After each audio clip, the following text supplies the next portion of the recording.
Hello everyone, welcome back ಪವಿತ್ರ Lokesh YouTube channel. ಎಲ್ಲರೂ ಹೇಗಿದ್ದೀರಾ? I hope ಎಲ್ಲರೂ ಚೆನ್ನಾಗಿದ್ದೀರಾ ಅಂದ್ಕೊತೀನಿ. ನಾನು ಕೂಡ ತುಂಬಾ ಚೆನ್ನಾಗಿದ್ದೀನಿ. ಈ ವಿಡಿಯೋ ಬಂದುಬಿಟ್ಟು ತಮ್ಲೈನ್ ನೋಡಿದ್ರೆ ಗೊತ್ತಾಗ್ಬೋದು. ನಾವಿವತ್ತು ನಮ್ಮೂರಲ್ಲಿ ಗಂಗಮ್ಮನ ಮಾಡೋದು ಅಂತ ಮಾಡ್ತೀವಿ. ಪ್ರತಿ ವರ್ಷ ಇಲ್ಲಿ ಈ ಏಪ್ರಿಲ್ ಟೈಮಲ್ಲಿ ಈ ಗಂಗಮ್ಮನ ಪೂಜೆ ಮಾಡ್ತೀವಿ.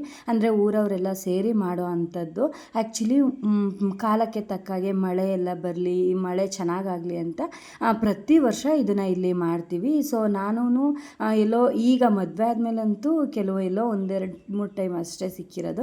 ಸೊ ಈ ಸಲನೂ ಇಲ್ಲೇ ಇದ್ವಲ್ಲ, ಸೊ ಹಾಗಾಗಿ ಅಲ್ಲಿ ಮನೆಯಲ್ಲಿ ಎಲ್ಲ ಎಡೆ ಎಲ್ಲ ಮಾಡಿಕೊಂಡು ತೊಗೊಬಂದು ಇಲ್ಲಿ ಪೂಜೆನ ಮಾಡಿ ಆಮೇಲೆ ಅಲ್ಲೇ ಎಡೆ ಎಲ್ಲ ಮಾಡಿಬಿಟ್ಟು ಹೋಗೋದು. ಸೊ ಇಲ್ಲಿ ಬರ್ತಾ ನೋಡಿ ಒಂದು ಕೆರೆ ಇದೆ, ಎಷ್ಟು ನೀರಿದೆ ಅಂತ. ಸೊ ಹಾಗೆ ಬರ್ತಾ ಇದು ತೋಟದಲ್ಲಿರೋದು ಗಂಗಮ್ಮ. ಆ್ಯಕ್ಚುಲಿ ಕಾಫಿ ತೋಟದ ಮಧ್ಯದಲ್ಲಿ ನೆಲೆಸಿರೋ ಅಂಥ ಗಂಗಮ್ಮ ತಾಯಿ ಇದು. ಆ್ಯಕ್ಚುಲಿ ಈ ವಿಗ್ರಹಗಳು ಬಂದು ಚೋಳರ ಕಾಲದ ವಿಗ್ರಹಗಳು. ಅವರು ಆ ಕಾಲದಲ್ಲಿ ಕೆತ್ತನೆ ಮಾಡಿರೋಂಥದ್ದು. ಹಾಗೆ ಇಲ್ಲಿ ಚೋಳರ ಕಾಲದಲ್ಲಿ ಕೆತ್ತನೆ ಮಾಡಿರೋ ಅಂಥ ಒಂದು ದೇವಸ್ಥಾನ ಕೂಡ ಇದೆ, ಈಶ್ವರನ ದೇವಸ್ಥಾನ. ನೆಕ್ಸ್ಟ್ ಯಾವಾಗಲಾದ್ರು ಬಂದಾಗ ಅದ್ರ ಬಗ್ಗೆನೂ ಕೂಡ ನಿಮ್ಮ ಜೊತೆ ಶೇರ್ ಮಾಡ್ಕೊತೀನಿ. ಸೊ ಇಲ್ಲೆಲ್ಲ ನೋಡ್ತಾ ಇದ್ವಿ. ನಮ್ಮ ದೊಡ್ಡಪ್ಪ ಅವರು ಬೆಳಗ್ಗೆನೆ ಬಂದು ಚಪ್ರ ಎಲ್ಲ ಹಾಕಿ ಹೋಗಿದ್ರು. ಸೊ ಇವಾಗ ನಾವು ಬಂದು ಪೂಜೆ ಮಾಡೋಣ ಅಂತ ಬಂದ್ವಿ. ಮತ್ತು ಈ ನೀರು ಇದೆಯಲ್ಲ, ಇದು ಉದ್ಭವ ಜಲ ಅಂತಾರಲ್ಲ. ಸೊ ಹಾಗಾಗಿ ಎಂಥ ಕಾಲದಲ್ಲೂ ಎಂಥ ಬರಗಾಲ ಬಂದರೂ ಈ ನೀರು ಬತ್ತಿಲ್ಲ. ಮತ್ತು ಇದು ಬಂದು ಒಂದು ಕಲ್ಲಿನ ಪೊಟ್ರೆ ಒಳಗಿಂದ ಈ ನೀರು ಬರೋ ಅಂಥದ್ದು. ಹಾಗೆ ಈ ನೀರನ್ನು ನಮ್ಮ ಅಜ್ಜ ಅಜ್ಜಿಯವ್ರ ಕಾಲದಲ್ಲಿ ಇಲ್ಲಿಂದನೇ ಈ ನೀರನ್ನು ಮನೆಗೆ ಬಳಸೋಕ್ಕೆ ತೊಗೊಂಡು ಹೋಗ್ತಿದ್ದಿದ್ದು. ಬಟ್ ಈ ನೀರಂತೂ ತುಂಬಾ ಟೇಸ್ಟಿಯಾಗಿರುತ್ತೆ. ಈಗ ಇಲ್ಲಿಂದ ನಮ್ಮ ಪಕ್ಕದ ಮನೆಯವರು ಕೂಡ ಇಲ್ಲಿಂದನೇ ಪೈಪ್ ಹಾಕ್ಕೊಂಡಿದ್ದಾರೆ, ಈ ತೋಟದವರು. ಆ ನೀರು ತುಂಬಾ ಟೇಸ್ಟಿಯಾಗಿರುತ್ತೆ, ತುಂಬ ಚೆನ್ನಾಗಿರುತ್ತೆ ನೀರು. ಆಮೇಲೆ ಇಲ್ಲಿ ಅದನ್ನೆಲ್ಲ ಅಲ್ಲೆಲ್ಲ ನೋಡ್ಕೊಂಡು ಬಂದು ಆಮೇಲೆ ಇಲ್ಲಿ ವಿಗ್ರಹನೆಲ್ಲ ತೊಳೆದು ಪೂಜೆ ಮಾಡೋಕ್ಕೆ ಎಲ್ಲ ರೆಡಿ ಮಾಡ್ತಾಯಿದ್ರು. ಸೊ ವಾತಾವರಣ ನೋಡಿ ಎಷ್ಟು ಪ್ರಶಾಂತವಾಗಿ, ಎಷ್ಟು ಚೆನ್ನಾಗಿದೆ ಅಲ್ವಾ. ಆ ಸಿಟಿ ಲೈಫಲ್ಲಿ ಆ ವೆಹಿಕಲ್ಸು, ಆ ಧೂಳಿನಕ್ಕಿಂತ ಇದು ಏನೋ ಒಂಥರ ಖುಷಿ ಕೊಡ್ತಾಯಿತ್ತು. ತೋಟದ ಮಧ್ಯೆ ಇರೋದು ತುಂಬ ಅಂದರೆ ತುಂಬಾ ಖುಷಿ ಆಗ್ತಾಯಿತ್ತು.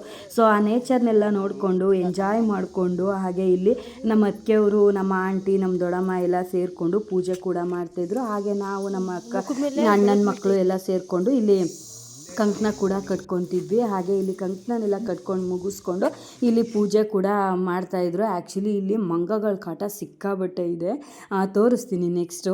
ನೋಡಿ ಈ ಥರ ಎಲ್ಲ ಇಲ್ಲೆಲ್ಲ ಪೂಜೆ ಮಾಡಿ ಹಾಗೆ ಮನೆಯಿಂದ ನಾವು ಎಡೆ ಎಲ್ಲ ತೊಗೊಬಂದಿರ್ತೀವಿ. ಸೊ ಅದನ್ನು ಇಲ್ಲಿ ಎಡೆ ಇಕ್ಕೋದು. ಅದಾದಮೇಲೆ ಇಲ್ಲಿ ಬಂದು ನಾನು ನಮ್ಮ ದೊಡ್ಡಮ್ಮ ಎಲ್ಲ ಇಲ್ಲಿ ಗಂಗಮ್ಮಂಗೆ ಪೂಜೆ ಮಾಡ್ತಿದ್ವಿ. ಹೀಗೆ ಯಾವಾಗಲೂ ಜಲ ಉತ್ಪತ್ತಿ ಆಗ್ತಾ ಇರಲಿ, ಹಾಗೆ ಕಾಲಕ್ಕೆ ತಕ್ಕಂತೆ ಮಳೆ ಬೆಳೆ ಎಲ್ಲ ಚೆನ್ನಾಗಾಗ್ಲಪ್ಪ ಅಂತ ಬೇಡ್ಕೊಂಡು ಒಂದು ಪೂಜೆ ಕೂಡ ಮಾಡ್ತಾ ಇದ್ವಿ ಇಲ್ಲಿ.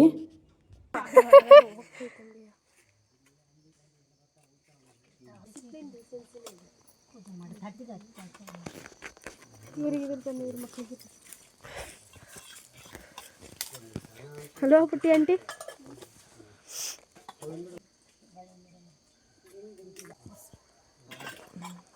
ಅಲ್ಲಿ ಮಧ್ಯದಲ್ಲಿ ಏನಾದ್ರು ಜಾಲಿ ಕಾಣಿಸ್ತೈತೆ, ಜಾಲರಿ ಅಲ್ಲಿ ಕೊಡ್ದು ಬಿಡಿ. ಕಾಲದಲ್ಲ ಅಲ್ಲಿ ಆ ನೀರಲ್ಲಿ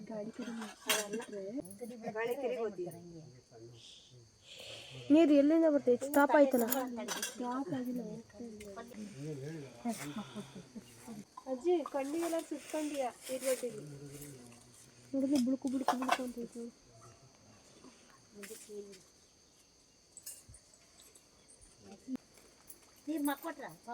ಇಲ್ಲ ಇಟ್ಕೊಳ್ತೀವಿ ನೀರು. ಮತ್ತೆ ರಿಫ್ಲೆಕ್ಷನ್ ಕಾಣೋದು.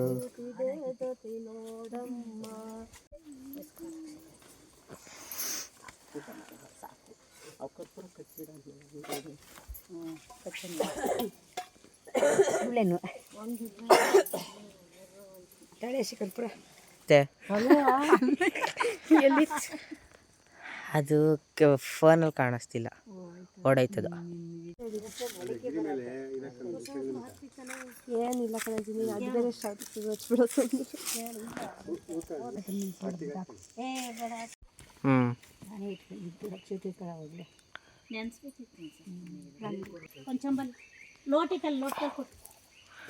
ಆಶಾಕ ಫುಲ್ ಮಾಡ್ಲಾ ನಿಮ್ಮನ್ನ?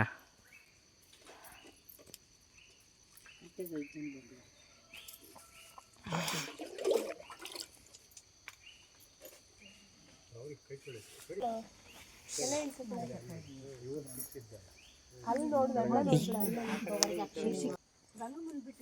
ಬಿಟ್ಟಿಲ್ಲ ಅದ್ಯಾಕೆ ಕಚ್ಚಿ ಕಚ್ಚಿ ಮಾಡಿದ್ದೀರಾ? ಅದು ಹಂಗೆ ಇವತ್ತಿಗೆ ಮಾತ್ರ ಹಂಗಾಗಿರೋದು.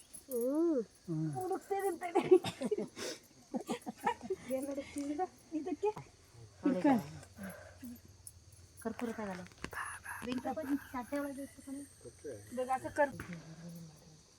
ನಾನು ವಿಡಿಯೋನೇ ಮಾಡಲ್ಲ ಹಿಂಗಂದ್ರೆ ನೋಡಿ.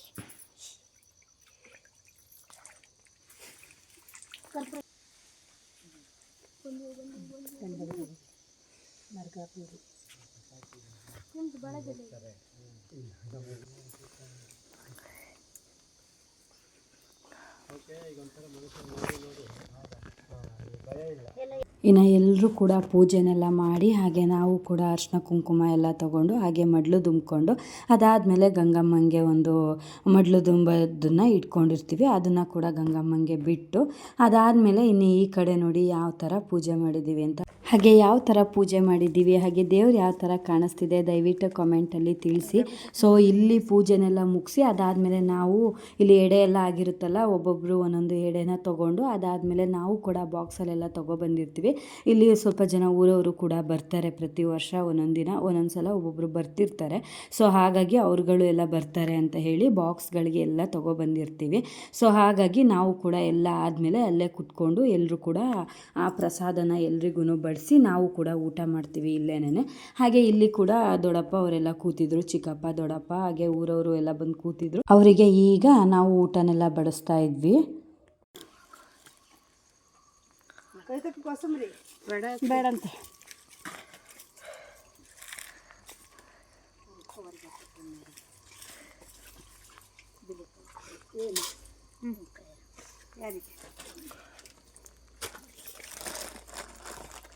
ಇನ್ನು ಅವರಿಗೆಲ್ಲ ಊಟ ಎಲ್ಲ ಬಡಿಸಾದ್ಮೇಲೆ ಇನ್ನು ನಾವು ಕೂಡ ಊಟ ಮಾಡೋಣ ಅಂತ ಕೂತ್ಕೊಂಡ್ವಿ. ಈ ಥರ ನೇಚರ್ಗಳ ಮಧ್ಯೆ ಕಾಫಿ ತೋಟದ ಮಧ್ಯೆ ಊಟ ಮಾಡಿ ತುಂಬ ವರ್ಷಗಳೇ ಆಗಿತ್ತು. ಆ್ಯಕ್ಚುಲಿ ನಾವು ಮೊದಲು ಕಾಫಿ ಕುಯ್ಯೋಕ್ಕೆಲ್ಲ ಬರ್ತಿದ್ದಾಗ ಕಾಫಿ ತೋಟದಲ್ಲಿ ಕೆಲಸ ಮಾಡಬೇಕಾದ್ರೆ ಈ ಥರ ಎಲ್ಲ ಊಟ ಎಲ್ಲ ಬಾಕ್ಸಲ್ಲಿ ತೊಗೊಬಂದು ಊಟ ಮಾಡ್ತಿದ್ವಿ. ಅದೆಲ್ಲ ನೆನಪಾಯಿತು ನೋಡಿ, ಮಂಗಗಳು ಯಾವ ಥರ ಕಾಯ್ತಾ ಕೂತಿದ್ದಾವೆ ಅಂತ. ಸೊ ನಾವು ಕೂಡ ಎಲ್ಲ ಇಲ್ಲೆಲ್ಲ ಊಟ ಮುಗಿಸಿ ಅದಾದಮೇಲೆ ಸ್ವಲ್ಪ ಪ್ರಸಾದನ ಕೂಡ ಆಂಜನೇಯ ಸ್ವಾಮಿ ಅಲ್ವಾ, ಸೊ ಹಾಗಾಗಿ ಆಂಜನೇಯ ಸ್ವಾಮಿಗೂ ಕೂಡ ಪ್ರಸಾದನ ಇಟ್ವಿ. ನೋಡಿ ಅದು ಯಾವ ಥರ ತಿಂತಾ ಇದೆ ಅಂತ. ಪಾಪ ಎಷ್ಟು ಹೊಟ್ಟೆ ಹಸ್ತಿತ್ತು, ಅಥವಾ ಅರ್ಧ ಅದು ನಮ್ಗಳ ಬಯಕೆನೇ ಅಷ್ಟು ಬೇಗ ಬೇಗ ತಿಂತಾ ಇದೆ, ಏನು ಮಾಡ್ತಾರೋ ಅಂತ. ಸೊ ಇನ್ನು ಅಲ್ಲಿ ಪೂಜೆ ಊಟ ಎಲ್ಲ ಮುಗಿಸ್ಕೊಂಡು ಇನ್ನು ಮನೆಗೆ ಬಂದ್ವಿ. ಮನೆಗೆ ಬಂದು ಇಲ್ಲಿ ಆ್ಯಕ್ಚುಲಿ ಬುಟ್ಟಿನ ತುಂಬ್ತಾಯಿದ್ರು, ಕಾಫಿ ಬುಟ್ಟಿ ತುಂಬ್ತಾಯಿದ್ರು, ಒಬ್ಬರು ಬಂದಿದ್ದರು. ಸೊ ಅವ್ರು ತುಂಬ್ತಾಯಿದ್ರು. ನಾನು ಕೂಡ ತುಂಬ ಅಂದರೆ ತುಂಬ ವರ್ಷಗಳೇ ಆಯಿತು, ನನ್ನ ಮದುವೆಗೂ ಮುಂಚೆ ಈ ಥರ ಕಾಫಿ ಬುಟ್ಟಿ ಎಲ್ಲ ತುಂಬಿದ್ದು ಒಂಥರ ಮೆಮೊರಿ ಥರ ಅನ್ನಿಸ್ಬಿಡ್ತು. ನಾನು ಕೂಡ ಹೋಗಿ ಒಂದೆರಡು ತುಂಬಿದೆ, ತೀರಾ ಜಾಸ್ತಿ ಏನು ತುಂಬಲಿಲ್ಲ, ಒಂದೆರಡು ಕಾಫಿ ಬುಟ್ಟಿನ ತುಂಬಿದೆ. ಆ ಥರ ತುಂಬೋದು ಅಂತ ಹೇಳಿ ನಮ್ಮ ಅಣ್ಣನ ಮಗಳು ರೇಗಿಸ್ತಾ ಇದ್ಲು, ನೀನು ನಿಜವಾಗ್ಲೂ ಕಾಫಿ ಬುಟ್ಟಿಗೆ ತಿಂಬರ್ ಥರ ಕಾಣಿಸ್ತಿದೀಯಾ ಅಂತ. ಸೊ ನಾವು ಅದೆಲ್ಲ ತುಂಬ್ತಾ ಇದ್ರಲ್ಲ, ನಮಗೂ ಒಂಥರ ಏನೋ ಕ್ರೇಜ್ ಬಂದಂಗಾಯಿತು, ಹಳೇದೆಲ್ಲ ನೆನಪಾಯಿತು. ಸೊ ಹಾಗಾಗಿ ಅವ್ರ ಜೊತೆ ಮಾತಾಡಿಕೊಂಡು ಅದನ್ನು ಕೂಡ ತುಂಬಿದ್ವಿ. ಸೊ ಈ ವಿಡಿಯೋ ಇಷ್ಟೇ. ವಿಡಿಯೋ ಇಷ್ಟ ಆದರೆ ದಯವಿಟ್ಟು ಲೈಕ್ ಮಾಡಿ. ಹಾಗೆ ಯಾರೆಲ್ಲ ನನ್ನ ಚಾನಲ್ನ ಸಬ್ಸ್ಕ್ರೈಬ್ ಮಾಡ್ಕೊಂಡಲ್ಲೇ ನೋಡ್ತಿದ್ದೀರೋ ದಯವಿಟ್ಟು ಸಬ್ಸ್ಕ್ರೈಬ್ ಮಾಡ್ಕೊಳ್ಳಿ. ಹಾಗೆ ಪಕ್ಕದಲ್ಲೇ ಕಾಣೋ ಅಂಥ ಬೆಲ್ ಐಕಾನ್ನ ಕ್ಲಿಕ್ ಮಾಡಿ, ನಾನು ಮಾಡುವಂಥ ವಿಡಿಯೋದ ಮೊದಲನೇ ನೋಟಿಫಿಕೇಷನ್ ನಿಮಗೆ ಬರುತ್ತೆ.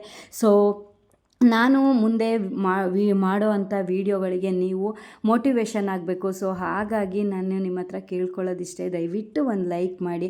ಎಷ್ಟೋ ಜನ ನನ್ನ ವೀಡಿಯೋಸ ನೋಡ್ತೀರಾ ಬಟ್ ಲೈಕ್ ಮಾಡ್ತಿಲ್ಲ, ದಯವಿಟ್ಟು ಲೈಕ್ ಮಾಡಿ ಅಂತ ಕೇಳ್ಕೊತೀನಿ ಅಷ್ಟೇ. ಸೊ ಈ ವಿಡಿಯೋನ ಇಲ್ಲಿಗೆ ಎಂಡ್ ಮಾಡ್ತಾಯಿದ್ದೀನಿ. ಮತ್ತೊಂದು ವೀಡಿಯೋದೊಂದಿಗೆ ನಿಮ್ಮ ಜೊತೆ ಸಿಗ್ತೀನಿ. ಬಾಯ್.